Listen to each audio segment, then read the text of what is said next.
Hello all, welcome back to my channel. This side Charu Gupta, numerology and vastu consultant. उम्मीद है आप अपनी लाइफ में अच्छा नहीं बहुत अच्छा करेंगे। आज का मेरा ये वीडियो है कि आप अगर किसी भी महीने की 9, 18 या 27 तारीख को बॉर्न हुए तो आपका अपकमिंग 2025 कैसे जाने वाला है। लेकिन उससे पहले अगर आप मेरे चैनल पे नए आए हैं तो प्लीज इस चैनल को सब्सक्राइब कर दीजिए, वीडियो को लाइक कर दीजिए। अपने वीडियो को स्टार्ट करते हैं कि किस तरीके से आप अपने प्लान्स पर काम कर सकते हैं फॉर अपकमिंग 2025 के लिए। पहले प्रेडिक्शन से पहले समझ लेना चाहिए कि जो मार्स है क्या आपको बेनिफिट दे सकता है और क्या इसका एलिमेंट होता है। अब आप भी 9 से रूल्ड होते हो। 9, 18, 27 अगर हम जोड़ते हैं तो 9 पर ही जाता है। और अगर आप इन साल का भी टोटल करते हैं, 2 + 0 + 2 + 5 का भी टोटल करते हैं तो ये भी 9 पे जा रहा है। तो 9 अपने ही घर में एक साल के लिए आ रहा है तो अच्छा ही करेगा ना, बुरा तो नहीं करेगा। अब आप अपने घर जाते हो तो क्या करते हो, गंदा करते हो, उसको सजाते हो, संवारते हो, क्या करते हो, उसको सजाते संवारते हो ना। तो ऐसी आपका जो साल है आप ही के घर में एक साल के लिए आ रहा है तो अच्छा ही करेगा। अब मार्स का एलिमेंट समझ लेते हैं। मार्स का जो एलिमेंट होता है ना वो फायर होता है। तो दैट मीन्स कहीं ना कहीं बहुत समय से जो आपके काम पेंडिंग्स में थे आप उनको नहीं कर पा रहे थे क्योंकि आपका मन नहीं था। अब अपकमिंग 2025 में अब आपका एनर्जी लेवल कैसा हो जाएगा, बहुत अच्छा हो जाएगा, स्ट्रांग हो जाएगा। आपको नए नए आइडियाज आएंगे, इनोवेटिव आप हो जाओगे। आप जब इनोवेटिव होते हो तो उसका क्या आता है असर। अगर आप जॉब्स में करें, हम पहले जॉब की बात कर लेते हैं। अगर आप जॉब में हो, ठीक है, और आपको नए नए आइडियाज आ रहे हैं, आप में एक जोश आ गया काम करने का, तो यानी आपको अपना लाइमलाइट में आने की कोशिश करोगे तो उससे क्या इफेक्ट होगा, आपका प्रमोशन, आपकी ग्रोथ के चांसेस यहाँ पे स्ट्रांग हो जाते हैं। जब आप अपने आइडियाज अपने बॉस के सामने रखते हो तो क्या होता है, आपका अप्रेजल होता है, आपका नेम फेम मनी भर जाता है। तो कहीं ना कहीं अपकमिंग 2025 में जब आपका काम करने का जोश पूरा होगा, आपके पास आइडियाज आएंगे तो आपका नेम फेम मनी भरने के चांसेस उतने ही स्ट्रांग हो जाते हैं। बट अगर आप जॉब स्विच देख रहे हैं तो जॉब स्विच बहुत सोच समझ के करिएगा क्योंकि 9 जो है नो डाउट आपके लिए फेवरेबल है।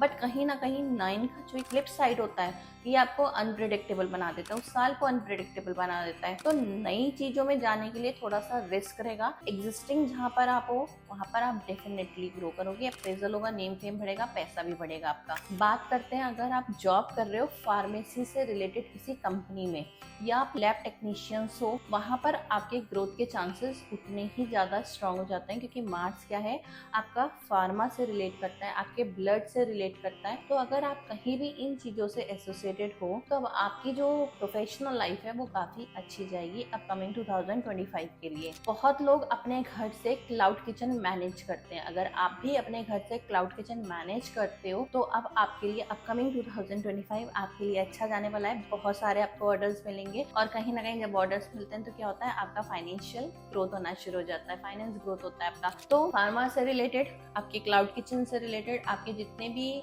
काम है उसमें आपको ग्रोथ मिलनी शुरू हो जाएगी। बात करते हैं अगर आप बिजनेस में हैं, बिजनेस कैसे ग्रो करता है। बिजनेस भी तो ऐसे ही ग्रो करता है ना जब आप उसमें कुछ अपने नए आइडियाज डालोगे। बिजनेस को ग्रो करने के लिए आपको एडेप्ट करना पड़ता है नई नई टेक्नोलॉजी को, क्योंकि adaptability is the secret recipe to be successful in your life. तो अगर आप में एनर्जी है कुछ नया सीखने की और आपका बिजनेस की रिक्वायरमेंट है कि आपको कुछ नया उसमें इनपुट डालना है, तो दैट मीन्स अब आप जो हो उसमें अपनी एनर्जी जैसे आपके पास 2025 में पूरी रहेगी तो आप अपनी बिजनेस में भी ग्रो कर पाओगे। दैट मीन्स नए आइडियाज को लाना है, उन्हें इनकॉर्पोरेट करना है अपने बिजनेस में और अपनी बिजनेस को ग्रो करके जाना है। एक्सपेंशन कर सकते हो आप अपने एग्जिस्टिंग बिजनेस का, उसमें आपको मुनाफा रहेगा।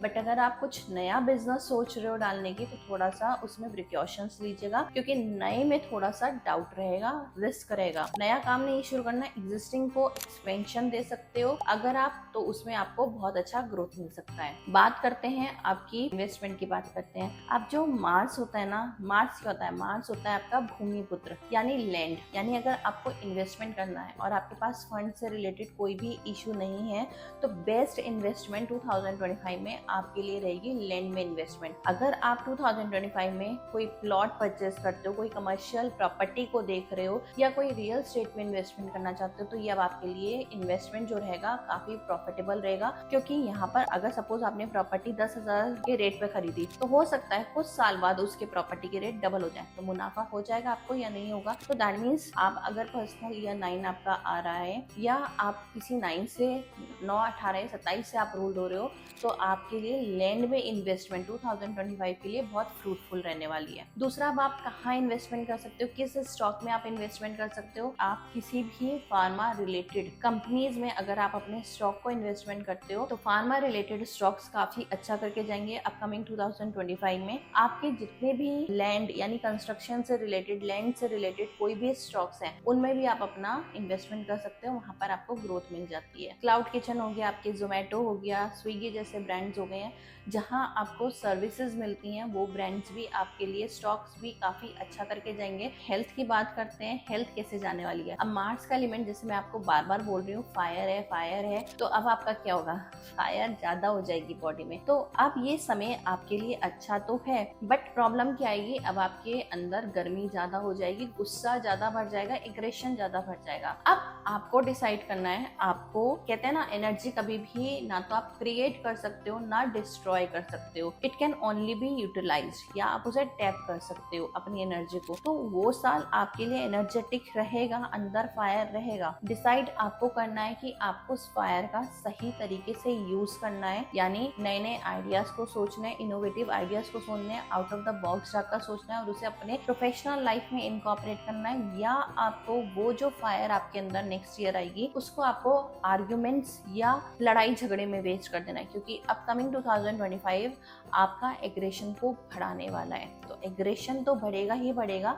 अब इसका एक रिपरकशन ये आएगा, जब आपका एग्रेशन बढ़ता है तो क्या होता है, मतभेद शुरू हो जाते हैं आपके परिवार में। तो मतभेद यहाँ दिखेगा आपके परिवार में, जिसकी वजह से थोड़ा सा प्रॉब्लम क्रिएट हो सकता है। आपके वर्क स्पेस पर भी आपके कोलिग्स के साथ आपकी बॉन्डिंग स्ट्रॉन्ग हो नहीं सकती, हो सकता है कॉन्फ्लिक्ट हो जाए just because of your stubborn nature, या उस टाइम आपका एग्रेशन इतना बढ़ जाए। तो ये सिर्फ आपके लिए एक अलार्मिंग, मैंने आपको दिया क्वेश्चंस रखने हैं आपको। तो जो प्रेडिक्शंस अभी मैंने आपको जॉब और बिजनेस के लिए भी बताई हैं, वो तब तक ही फ्रूटफुल रहेगा जब आप अपनी एनर्जी को पूरी तरीके से यूटिलाइज करोगे। नहीं करोगे तो क्या होगा, नुकसान होना शुरू हो जाएगा, क्योंकि हम आधे से ज्यादा चीजें खराब कर देते हैं अपने गुस्से की वजह से। जो लोग अपना बाहर फॉरेन लैंड में जाना चाहते हैं, डॉक्यूमेंटेशन से रिलेटेड हो सकता है कि प्रॉब्लम आ सकती है आपको, क्योंकि मार्च जो है आपको प्रॉब्लम्स देता है रिलेटेड टू द डॉक्यूमेंट्स। तो अगर आपके चार्ट में आपका मार्च वीक है, या आपका कहीं ना कहीं आपको लगता है आपके डॉक्यूमेंट्स पूरे नहीं रहते हैं और आप बाहर वीजा लगाना चाहते हो घूमने के पर्पज से, या वर्क वीजा आप लगा रहे हो, तो हो सकता है अपकमिंग 2025 में आपको वीजा से रिलेटेड कोई प्रॉब्लम आ जाए। तो इसलिए आपको अपना डॉक्यूमेंट्स से रिलेटेड पूरा काम अपना चेक करना चाहिए बिफोर अप्लाइंग द वीजा। तो ये उन स्टूडेंट्स के लिए भी है जो बाहर वीजा के लिए अप्लाई करते हैं। तो यानी अपकमिंग 2025 में आपको अगर वीजा देखना है तो उस चीज के लिए आपको केयरफुल रहना है, और इस तरीके से आप अपने डॉक्यूमेंट्स को पूरा करके अपना अगर बाहर वीजा लगाना चाहते हो तो वो भी पूरा हो सकता है। तो बात करी हमने आपकी जॉब की, बिजनेस की, इन्वेस्टमेंट की, फाइनेंस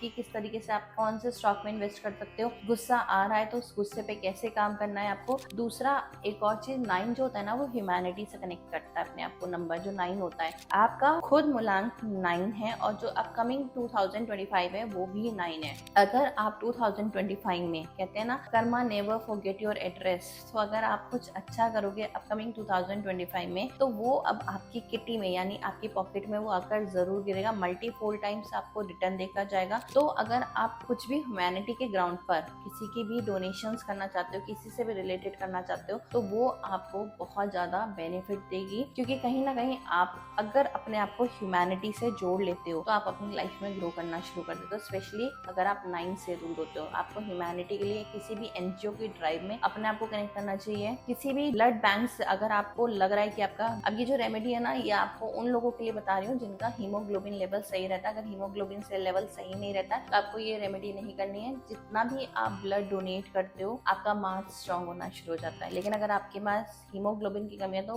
ब्लड को डोनेट नहीं करना है। लेकिन हाँ, अगर आपके पास हीमोग्लोबिन प्रॉपर है तो ब्लड डोनेट करिए, इससे आपका मार्च स्ट्रॉन्ग होता है। दूसरा, आप दूसरों के लिए सेवा कर रहे हो, क्योंकि मार्च जो होता है वो ब्लड से रिलेटेड होता है। तो कहीं ना कहीं ये सारे फैक्टर्स जब आप रखोगे तो आपका अपकमिंग 2025 अच्छा रहेगा। उम्मीद है आपको मेरा ये वीडियो अच्छा लगा होगा। मिलते हैं अपने नेक्स्ट वीडियो के साथ, तब तक के लिए thank you so much for watching my video.